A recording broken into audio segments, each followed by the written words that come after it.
Ndugu mwanahabari, umeuliza swali ambalo mimi nimekutana nalo sana huko mitaani. Sisi si kwamba tumeamua kuhama kwa sababu chama chetu hakishiriki uchaguzi, ila yale malengo ambayo tuliokuwa tumekusudia ndani ya chama hayapo kwa sasa, kwa sababu chama chetu sasa hivi kimekuwa na mambo mengi sana.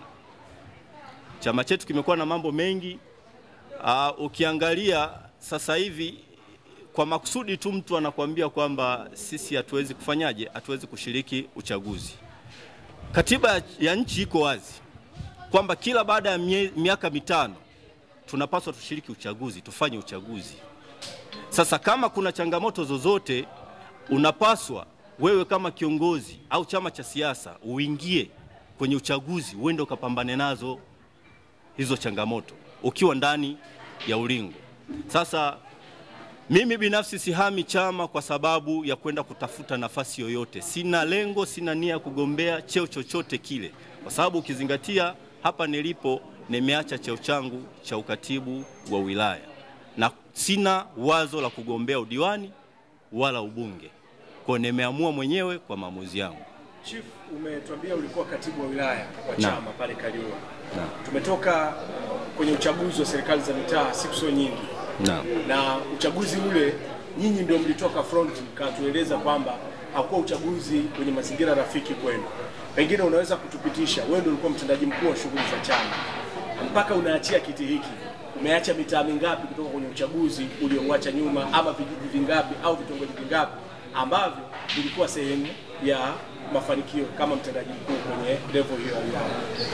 Asante kwa swali lako zuri. Mimi katika wilaya yangu ya Kaliua ina majimbo mawili kama nilivyozungumza.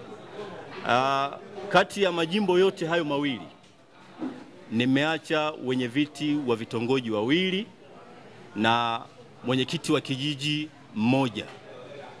Sasa mazingira ambayo tulienda nayo hivyo, kwa sababu huwezi kusema kwamba unasusa uchaguzi au unaacha uchaguzi. Ingia upambane na mtu, na ni kweli tulisema tunahitaji kuzuia uchaguzi. Huwezi kuzuia uchaguzi huko nje ya ulingo. Ingia kwenye uchaguzi, fanya uchaguzi. Mawakala pale wanapokuwepo tunawahamasisha wazingatie yale maelekezo ambayo tutakuwa tumewapatia ya kwamba mtu aliyeshinda ni lazima atangazwe. Sasa tunaposema tunazuia uchaguzi huku tuko nje ya ulingo, maana yake hata zile haki hatuwezi tukazipata. Kwa hiyo tulijifunza kitu kwamba kuna kitu ambacho kilipungua wakati wa uchaguzi wa serikali za mitaa. Hatukusimama ipasavyo kwenye vituo vya kupigia kura. Kwa hicho tumekiona, tunajirekebisha.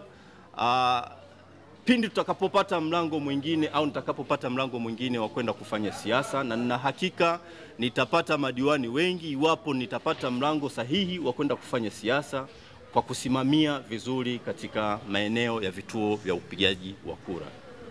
Ulishinda viti hivyo vitatu, kwa maana vitongoji viwili kijiji kimoja, kati ya viti vingapi jumla ili kupata fiki?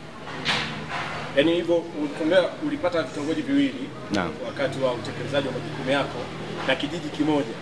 Kati ya vingapi? Kati ya vijiji 99 tumepata kijiji kimoja. Kati ya vitongoji 458 tumepata vitongoji viwili.